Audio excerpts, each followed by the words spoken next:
wanted the members to ask him about what really happened, if there was really, indeed, a coercion and harassment that was done by Chairman Abante and myself.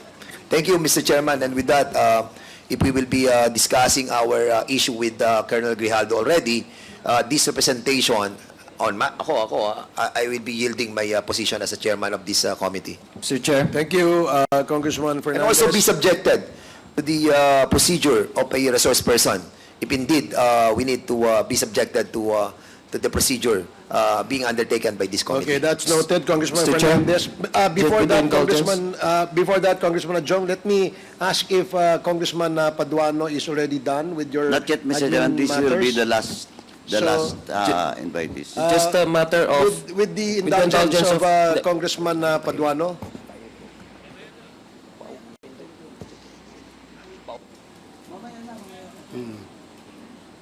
Okay, so...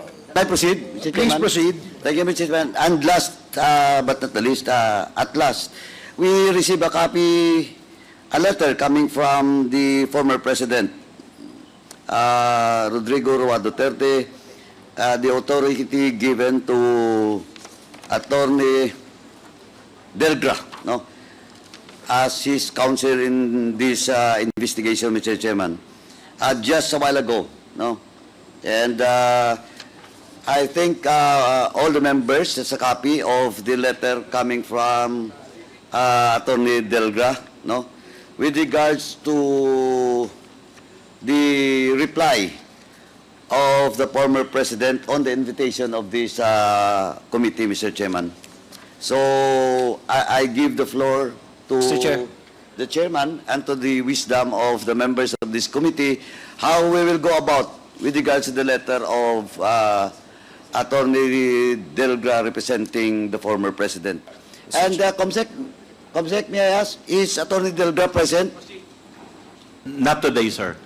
Before we discuss with that, Mr. Chairman, I move, since, of course, he has a letter sent to us, no, the former president, giving authority to Attorney Delgra, I move, Mr. Chairman, that we issue a show cause order for Attorney Delgra to be present on the next hearing on the basis of his letter, no, and the authenticity of such authority given to him by the former president. So move, Mr. Chairman. Again, Mr. Chair, before we rule on the motion, Yeah, Mr. Chair, I just like to let be me allow recognized. the members who wish to manifest, no, while we are at this subject matter on the letter sent to us by Attorney Delgra as the counsel to the former president, may we ask what is the pleasure of Yeah, Mr. Chair. Congressman Adyong? Mr. Chair, before I touch on the issue raised just now by Chairman Carabs Paduano, Mr. Chair, while our invitees' names were mentioning by our COMSEC, I noticed, Mr. Chair, that one of our invited guests is present in today's hall. I noticed that former Commissioner Nicanor Faildon stood up when his name was mentioned.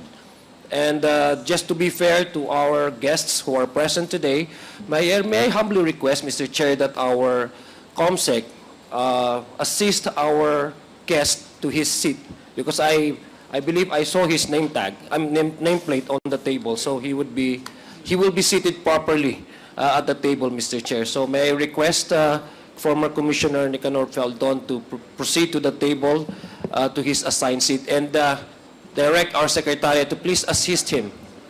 Okay, thank you. Paige, can you please assist former Commissioner Faildon to his seat? Mr. Chair, may I proceed, Mr. Chair?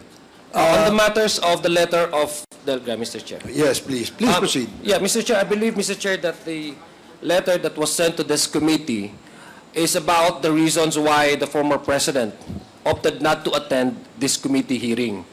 As we all know, Mr. Chair, previous days ago, he attended the Senate inquiry on the same subject matter, Mr. Chair.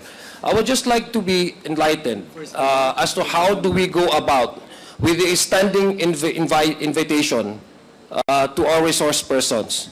I understand, Mr. Chair, that the committee, this Quad committee, has been so lenient to the former president and to some individuals. And I agree with the leniency we have extended to the former president, according to him, being a former president and being a former head of state, Mr. Chair. Unfortunately, some of the guests here who were present, who were not present, sent us a letter, an excuse letter, specifying medical reasons. And for some, they have also sent their lawyers to represent them. I believe the lawyer of the former president, Attorney Delgra, is being given authority by his client, this being the former president, to appear on his behalf. Because as I was glancing over the letter of Attorney Delgra, specifying the reasons why the former president decided not to attend this committee hearing. And some of them are, to me, some of the reasons, at least on my part, the way I understood it, is not only on the basis of him avoiding or refusing to attend the Quadcom, but he even went to assail the integrity of the Quad Committee and even questioning the impartiality of some of the members of this Quad Committee. Now, I believe some of the members in the Senate, our counterpart, have also been extended the same invitation. But due to interparliamentary courtesy, we understand we never forced for these individuals to appear before this committee. I just want to be clarified as to the questions of attacking the credibility of the Quad